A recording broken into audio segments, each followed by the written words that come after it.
Okay. Any questions on this? Yep. How does this connect to the vapor dome?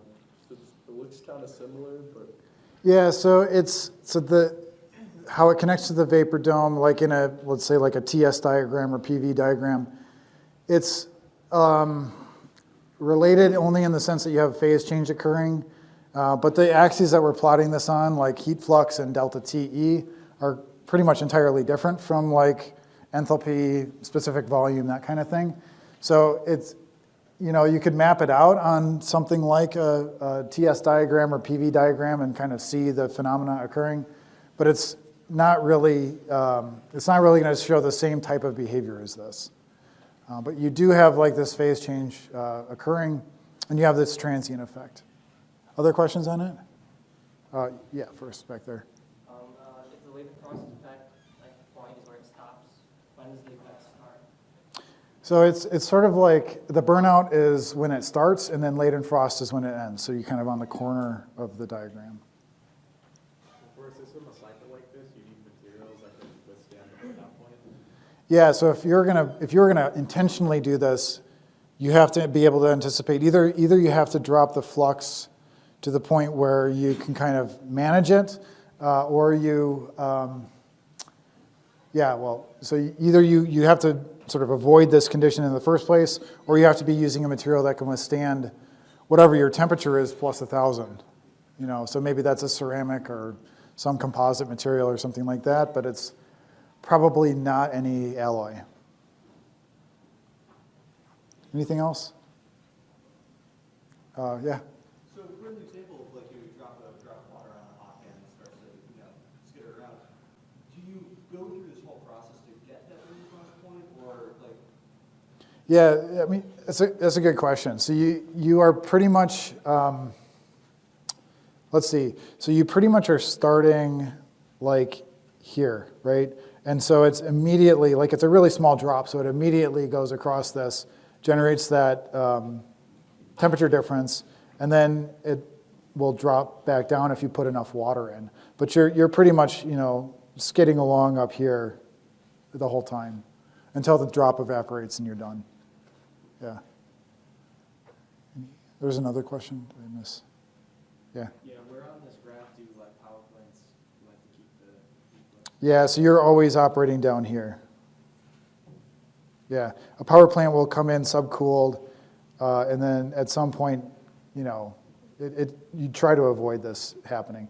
Or if you know that you're going to have a burnout, you sort of design it so that the heat flux is not problematic. So like you could get to the point where you fully dry out, but you reduce your heat flux in that region of, say, the heat exchanger, and then you're not worried so much about the surface temperature being too high. Okay? Yeah? So this is for like water boiling? Would it change for different fluids? This example's for water. It does change for different, like the, really what it depends on is the conductivity of the fluid, right? The conductivity of how easy it is to conduct across that vapor layer. And then some of the other transport properties, I guess like viscosity, like what's the turnover inside that vapor layer, like that's really going to be driving a lot of this. But yeah, it is fluid property dependent. So in stage 5, is the surface cooling there to get it back towards stage 1?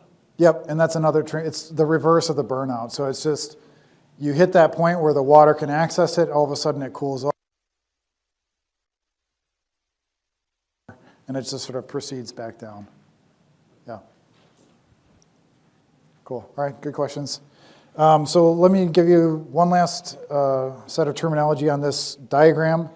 So we're going to say when Q dot double prime, the surface flux that we're applying, when that's greater than Q dot double prime critical, that is called something very dramatic. It's called the boiling crisis. Okay? And maybe after all this discussion, you know why it's called the boiling crisis, because you really don't want it to happen in any real application.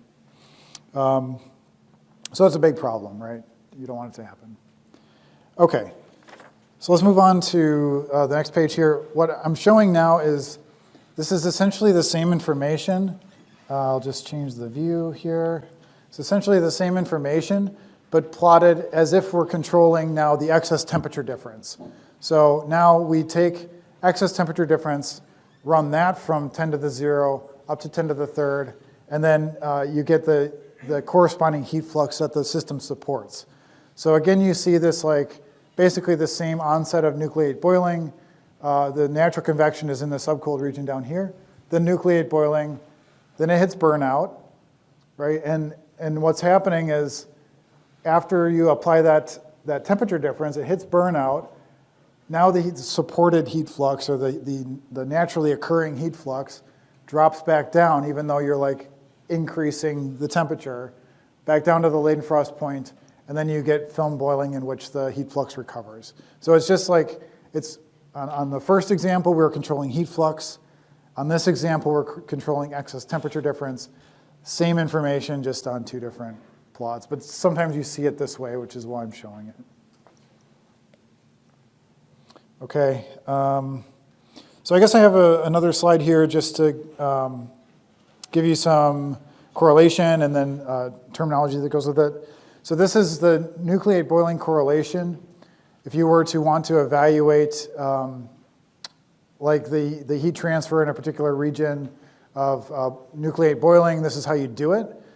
So this particular example, you go through and you just, you're pulling out what you're told here. So you need properties of the saturated liquid, of the saturated vapor. That's the density of both of those.